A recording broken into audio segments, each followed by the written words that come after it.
ध्यान रखना आपको, लॉग बिना बेस का नहीं होता। तो जैसे ए की वैल्यू में 5 रख देता हूँ तो 5 की पावर एक्स का क्या बनेगा, 5 की पावर एक्स लॉग बेस ई 5।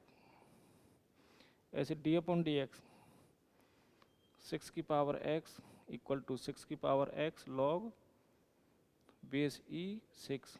ऐसे डी अपॉन डी एक्स यदि मैं ई की पावर एक्स लिख देता हूँ तो ई की पावर एक्स का क्या बनेगा, ई की पावर एक्स लॉग ई, और बेस में तो ई है ही। जब लॉग का बेस और ये वैल्यू सेम हो जाती है तो वैल्यू 1 हो जाती है। ये आपको ध्यान रखना है लॉग में, जैसे 2 और बेस भी 2 तो 1, 3 और बेस में भी 3 तो 1, और ई और बेस में भी ई तो 1। तो बताओ ये वैल्यू कितनी हो जाएगी फिर, बेस में भी ई और ये भी ई। इस फॉर्मूले के अकॉर्डिंग ए की जगह पे मैंने ई लिख दिया तो इसमें ए की जगह पे ई ई ई हो गया, तो ये बन गया।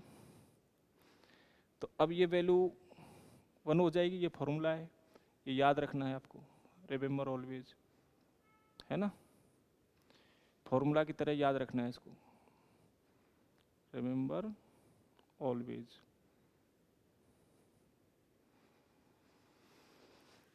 तो ये वैल्यू 1 हो गई, तो D upon D X, D upon D X E की पावर एक्स का ई की पावर एक्स, ये तो 1 हो गई, तो 1।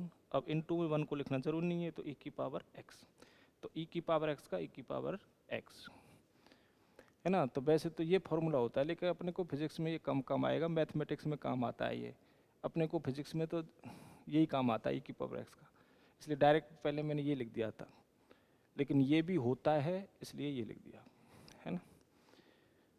फिजिक्स में अपने कहीं कहीं फंक्शन आएगा तो ई की पावर एक्स का आएगा, ए की पावर एक्स का नहीं आएगा, लेकिन मैथमेटिक्स जो पढ़ते हैं उनके ए की पावर एक्स के भी आते हैं।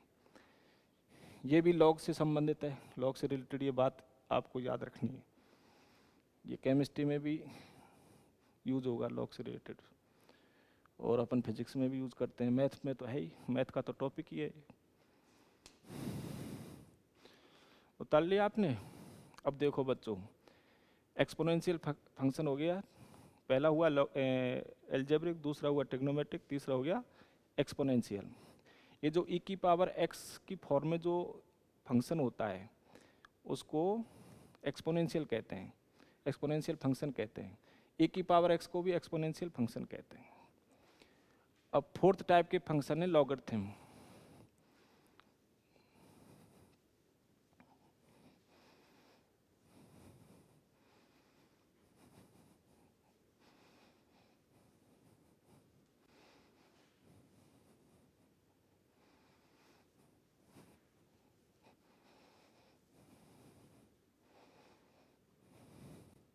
Four logarithm function, four logarithm functions. तो नंबर 1 जैसे D upon D x, log x का, लॉग एक्स का डी अपॉन डी एक्स, तो ये होता है बच्चों 1 अपॉन एक्स। क्या होता है, 1 upon x. D upon D x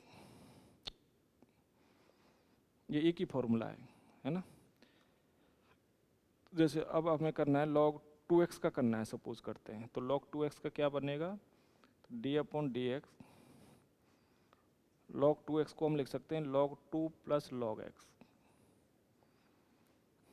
ये दो टर्म बन गई, log 2x से क्या कितनी बन गई, log 2, और बीच में फिर प्लस फिर log x। ये log की प्रॉपर्टी होती है, log की प्रॉपर्टी कह दो, log का फॉर्मूला कह दो। देखो log की प्रॉपर्टी क्या है, जैसे log m इंटू एन है, तो ये होता है log m plus log n। m और n इंटू में तो बीच में प्लस लगा के 2 log हो गए, log m plus log n।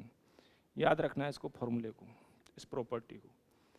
और यदि log m अपॉन n है तो ये होता है log m minus log n। ये log की प्रॉपर्टी या log का फॉर्मूला कह दो, ये याद रखना है आपको, रिमेंबर ऑलवेज। ये हमेशा काम आएगा फिजिक्स में, केमिस्ट्री में और मैथ में। डायरेक्ट याद रखना है, कोई डेरिवेशन नहीं है। इधर देखो, तो ये दो क्वेश्चन हो गए, बीच में प्लस है, तो ये क्वेश्चन अलग हो गया, ये क्वेश्चन अलग हो गया। तो डी अपॉन डी एक्स को अंदर ले जाओ, तो D upon D x log 2 plus D upon D x log x. अब log 2 के अंदर x दिखाई नहीं दे रहा है, log 2 के अंदर x दिखाई नहीं दे रहा है, इसका मतलब ये x का फंक्शन नहीं है, ये एक नंबर है केवल। और अकेला नंबर होता है तो उसको कांस्टेंट कहते हैं, तो कांस्टेंट का डी अपॉन डी एक्स कितना होता है, 0, तो ये 0 हो गया प्लस। और log x का हमने पहले लिख लिया कितना, 1 अपॉन एक्स, तो इसको 1 अपॉन एक्स लिख दिया, तो 0 प्लस 1 अपॉन एक्स कितना आएगा, 1 अपॉन एक्स। तो बच्चों log 2x का डिफ्रेंशिएशन भी कितना आया, 1 अपॉन एक्स, log x का भी 1 अपॉन एक्स और log 2x का भी 1 अपॉन एक्स। यहाँ पे कौन सी प्रॉपर्टी यूज हुई, log 2x में log 2 प्लस log x, मतलब ये ऊपर वाला फॉर्मूला काम आया। इस ऊपर वाले फॉर्मूले से हमने log 2x को 2 log में लिख लिया और बीच में प्लस, ठीक है। और दूसरा एग्जांपल ले लेते हैं, जैसे ये, इसको एग्जांपल मान लो चाहे फॉर्मूला मान लो, है ना। फॉर्मूला तो ये एक ही है, log x होता है तो log के आगे जो भी है वो 1 अपॉन में चला जाता है। कब, जब d अपॉन डी एक्स हटता है तब। कई बच्चे क्या करते हैं, इसको d अपॉन डी एक्स को हटाते भी नहीं है, और 1 अपॉन एक्स कर दिया, log x को 1 अपॉन एक्स कर दिया और d अपॉन डी एक्स को हटाते नहीं, तो ये तो गलत है। d अपॉन डी एक्स हटेगा तो डिफ्रेंशिएशन होके 1 अपॉन एक्स आएगा। तो जब आप log x को 1 अपॉन एक्स लिख रहे हो तो d अपॉन डी एक्स हटाना पड़ेगा, है ना। कई बच्चे गलती से राइट हैंड साइड में d अपॉन डी एक्स को छोड़ देते हैं और फॉर्मूला भी लगा देते हैं, तो जब फॉर्मूला लग गया तो साइन हटेगा ना d अपॉन डी एक्स। ठीक है बच्चों, तो ये लॉगरिथम फंक्शन चौथे फंक्शन के हो गए।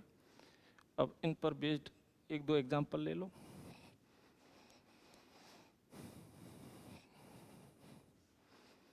जैसे example 1, d upon D x log x square का करना है हमें, है ना।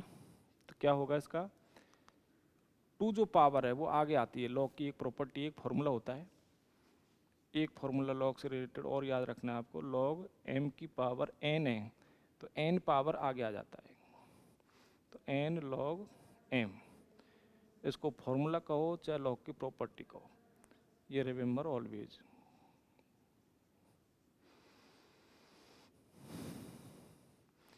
n आगे आ गया, फिर log m, है ना। यहाँ पे n क्या है, m की पावर n, तो जहाँ पे x की पावर कितनी है 2, तो 2 आगे आ जाएगा, तो d upon D x 2 log 2 आगे आ गया तो log x। अब इस 2 का क्या होगा, ये तो 2 तो नंबर है, कांस्टेंट है, तो ये कांस्टेंट 2 बाहर आ जाएगा, तो 2 d upon D x log x, 2 बाहर आ गया तो log x रह गया। अब log x का d अपॉन डी एक्स कितना होता है, 1 अपॉन एक्स, अभी हमने फॉर्मूला लिखा है, तो d अपॉन डी एक्स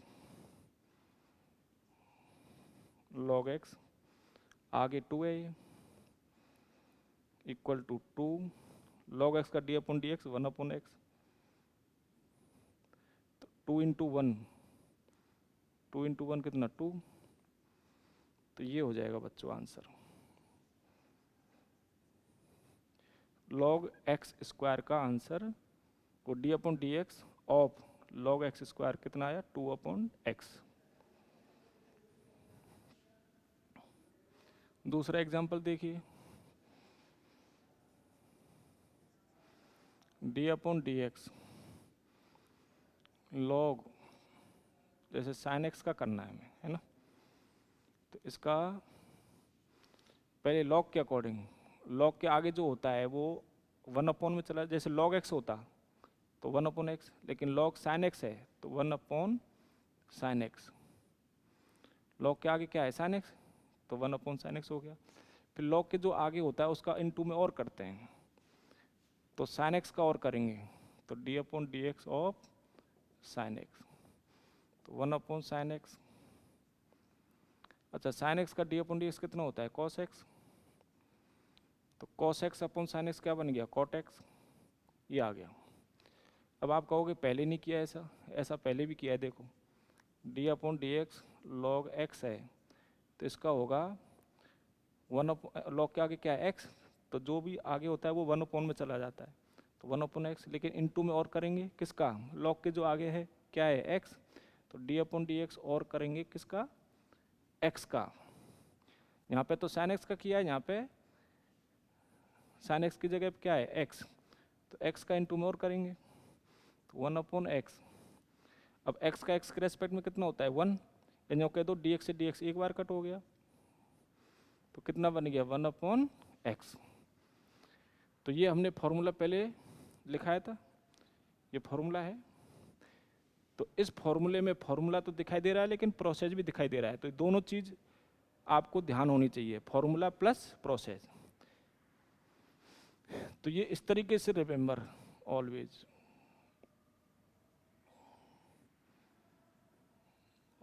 तो इस प्रोसेस के अकॉर्डिंग, इस फॉर्मूले के अकॉर्डिंग हमने इसको किया, यहाँ x की जगह पे साइन x है, तो पहले 1 अपॉन के नीचे 1 अपॉन हो जाएगा साइन x, फिर साइन x का इनटू में और करेंगे, तो साइन x का d अपॉन डी एक्स कितना cos x, फिर cos x upon sine x कितना cot x। तो ये आंसर आ गया इसका, ये आंसर इस क्वेश्चन का है।